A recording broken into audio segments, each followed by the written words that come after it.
Hola, estudiantes. Got a Spanish 1 exam coming up? Well, don't panic. In this video, we're covering exactly what you need to pass your test. So, stay focused, repeat after me, and let's go. Let's start with greetings, introductions, and farewells. Here are the basics. Hola. Buenos días. Buenas tardes. And buenas noches. To introduce yourself, you say, me llamo or mi nombre es, and then your name. To ask someone's name, say, ¿Cómo te llamas? To say goodbye, you say, adiós, hasta luego, hasta mañana, or nos vemos. Now, formal versus informal. Use tú when talking to friends or people your age. Use usted when talking to teachers, other adults, or to anyone you wish to show more respect. So, you might say, Hola, ¿cómo estás tú? To a friend, and Buenos días, ¿cómo está usted? To a teacher. Remember, use usted to show respect. Now let's talk about classroom items, which are nouns, and we will talk about articles. Articles tell you gender and number of the noun. El and la mean the. They are definite articles. Un and una mean a or an. They are indefinite articles. Here are some examples. El libro, the book. La mesa, the table. Now for a few people terms. El profesor, male teacher.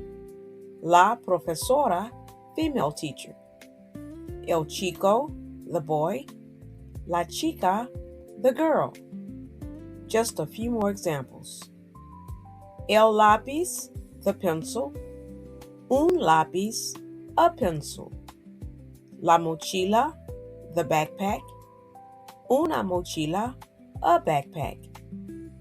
El cuaderno, the notebook. Un cuaderno, a notebook. Articles tell you the gender, so be sure to pay attention to them. If el or un is with the noun, it is masculine. If la or una is with the noun, it is feminine. Here are the plural forms of each article. El becomes los in the plural. La becomes las in the plural. Un becomes unos in the plural form. Una becomes unas in the plural form.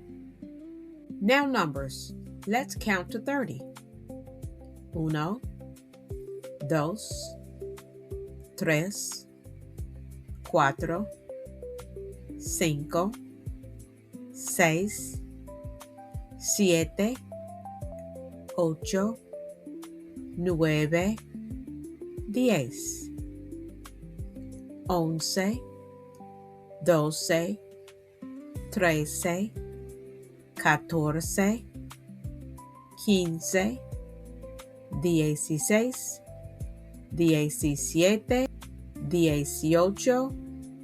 19, 20, 21, 22, 23, 24, 25, 26, 27, 28, 29, 30. So, yes, you need to know 1 through 30 in Spanish. Let's do a quick check. What is 7? 7 is siete. What is 15? 15 is 15. And what about 22? 22 is 22. Be sure to practice the numbers over and over until you remember them. Next, let's talk about the calendar and how to tell the date. First, we'll see how to say today, tomorrow, and a few days of the week. Hoy es lunes. Today is Monday. Mañana es martes. Tomorrow is Tuesday. Hoy es viernes. Today is Friday. Mañana es sábado. Tomorrow is Saturday. Notice that the days of the week in Spanish are not capitalized. To say the full date, use this pattern. El plus number word plus de plus month. Here are a few examples. Hoy es el 5 de mayo. Today is May 5th. Hoy es el 3 de marzo. Today is March 3rd. Es el 4 de julio. It is July 4th. El 1 de enero. January 1st. Remember that the first of any month, you use primero instead of uno. Now telling time. To say what time it is in Spanish, you begin with es la or son las. Use es la for the 1 o'clock hour and use son las for all other hours. Here are two examples. Es la una, it is 1 o'clock. Son las dos, it is 2 o'clock. Here's how you add minutes to the hour. Son las 4:05. It is 4:05. Son las 5:30. It is 5:30. If you need a more in-depth lesson on telling time, watch my video on this topic. You can find the link in the description below. What is an infinitive? It is the base form of a verb. A Spanish infinitive ends in AR, ER, or IR. Here are three common examples. Hablar, to talk. Comer, to eat. Vivir, to live. This brings us to expressing likes and dislikes. We use the verb gustar to say what we like to do or don't like to do. Let's see some examples. Me gusta bailar means I like to dance. See how the infinitive bailar follows me gusta. Here is another. Me gusta leer means I like to read. The next sentence will say what I do not like. No me gusta escribir. I do not like to write. So, you simply put the word no at the beginning to make your sentence negative. Gustar can also be used to say you like or don't like something, such as a certain food or something else. In other words, gustar can be used with nouns as well as infinitives. Let's see some examples. Me gusta la lechuga. I like lettuce. No me gusta el tocino. I don't like bacon. Me gustan los deportes. I like sports. Notice that sometimes gustar ends with a and other times with an. This is because some nouns are singular. This is when we say gusta. And some nouns are plural. This is when we say gustan. You may also want to ask what someone likes. To do this, say, ¿Te gusta? Do you like? For example, ¿Te gusta bailar? Do you like to dance? ¿Te gusta comer pizza? Do you like to eat pizza? Or, ¿Te gustan los deportes? Do you like sports? Here are a few possible responses. C. me gusta. Yes, I like. Sí, me gusta mucho. Yes, I like blank a lot. And no, no me gusta. No, I don't like. Now, what I consider the bedrock of the Spanish language, subject pronouns. Subject pronouns are divided into singular forms and plural forms. The singular forms are yo, tú, usted, él, and ella. The plural forms are nosotros, vosotros, ustedes, ellos, and ellas. These tell you who or what is doing the action or who or what is being something. Not only do you need to know the Spanish and English equivalents, but you also need to know how they match with other subjects.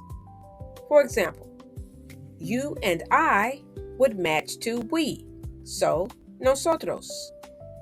Alberto would match to he, so él. Susan would match to she, so ella. And one last example, Sanaya and John would match to they, so ellos. You need to know subject pronouns and their matches to properly conjugate verbs with various subjects. If you need more practice with this topic, watch my extended lesson on Spanish subject pronouns. You can find the link in the video description below. Let's take a look at the verb ser. Ser means to be. It is an irregular verb, so be sure to learn its conjugations. Ser has many uses. Two of the most common uses are to identify and to describe. What about identity? Identity says what someone is, such as a student, teacher, man, woman, boy, or girl. Here are some example sentences. Yo soy estudiante. I am a student. Él es mi profesor. He is my teacher. Isabel es una chica. Isabel is a girl. Now, what about describing? This is when we would use an adjective with the conjugation of the verb ser. Let's see a few more examples. David es inteligente. David is intelligent. Los chicos son trabajadores. The boys are hardworking. La chica es alta. The girl is tall. You might remember that adjectives in Spanish must agree with the nouns or pronouns they describe. They should agree in two ways, gender and number. Gender is about masculine or feminine, and number is about singular or plural. Let's see some examples. We can say el chico alto or el chico es alto. El chico, the boy, is masculine, and alto, the adjective tall, is also masculine, and they are both singular. Here is another example. We can say las chicas serias or las chicas son serias. In these two examples, las chicas is feminine and plural. So the adjective serias is also feminine and plural. Remember, match gender, match number. There is a small exception in that some adjectives can be neutral and only show a difference in number and not gender. For example, the adjective inteligente. We know it's neutral because it ends with the letter E. So we can say el hombre es inteligente or la mujer es inteligente. Next, we will review the verb estar. Like ser, estar means to be, but this verb is used in a different way. Two common uses of estar are temporary conditions, and location. ESTAR is also an irregular verb, so be sure to memorize its forms. As you can see from this chart, most of the conjugation forms have a written accent above the A. Here are a few examples using ESTAR.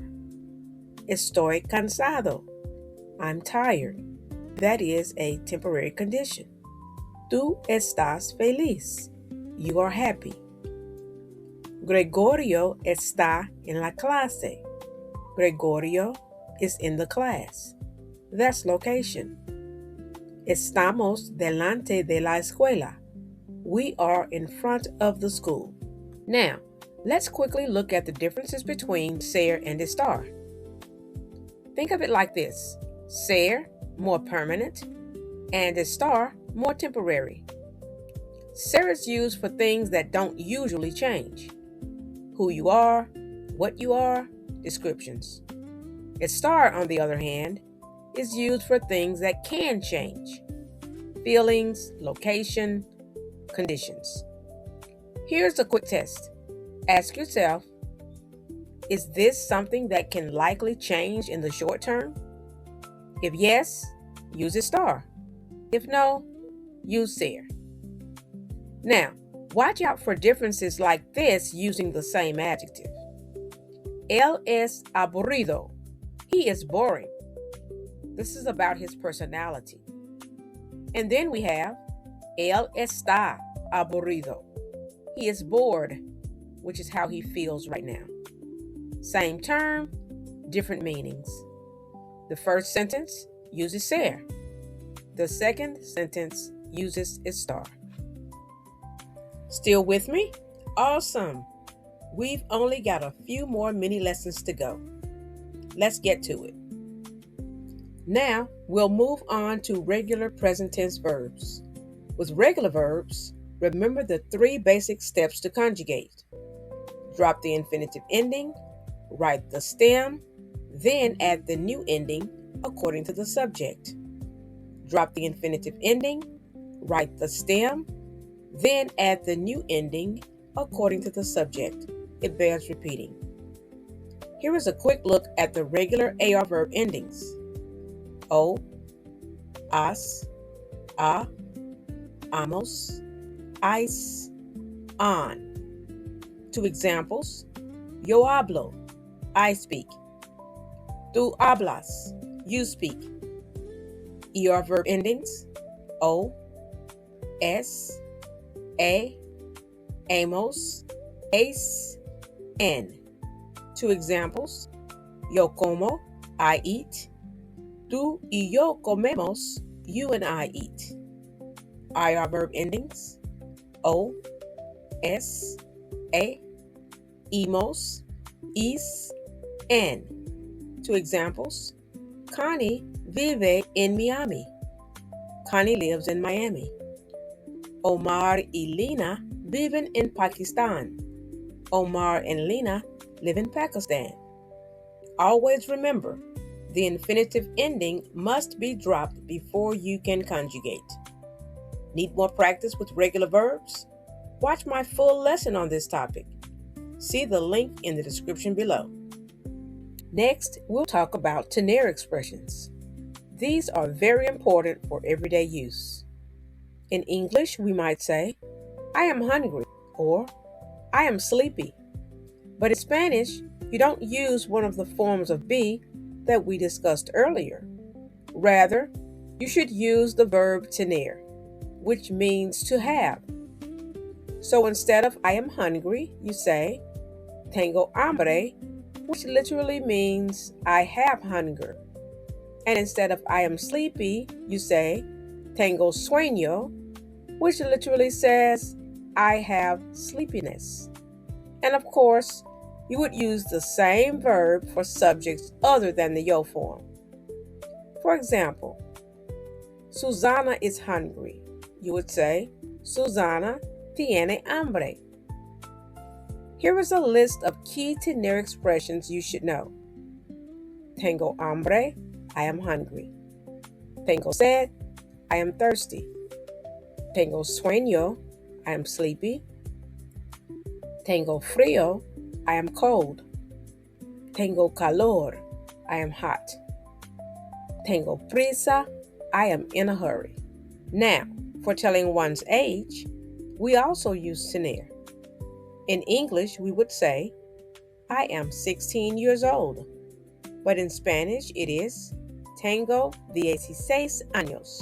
Literally, I have 16 years. So let's see what you remember. How would you say, I am hungry? Yes, tengo hambre. What about, she is sleepy? Ella tiene sueño. Muy bien. And you are 30 years old? You got it. Tú tienes 30 años. Now, let's briefly review the verb ir, which means to go.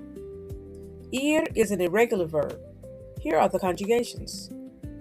Voy, vas, va, vamos, vais, and van. Whether using ir to go to places or to talk about the near future, the conjugation is followed by the preposition a, which means to. Here are a few examples. Yo voy a la escuela. I'm going to school. Nosotros vamos al parque. We go to the park. Los estudiantes van a estudiar. The students are going to study. Notice that sometimes a becomes all because it combines with the singular masculine definite article el, but never with the feminine article la. So, a plus el equals all. When ir plus a is followed by an infinitive, as the third example, it indicates that something is going to happen in the near future. We will now wrap up this Spanish 1 crash course with an overview of common question words or interrogative words. Use these to form questions. ¿Qué? ¿Quién? ¿Cuándo? ¿Dónde? ¿Por qué? ¿Cómo? Let's see a few examples. ¿Qué haces? What are you doing? ¿Dónde está la mochila? Where is the backpack? ¿Cómo está usted? How are you? Estudiantes, if you made it through this, you are in a strong position to pass your exam or test. Review it one more time, practice aloud, and go in with confidence. You got this.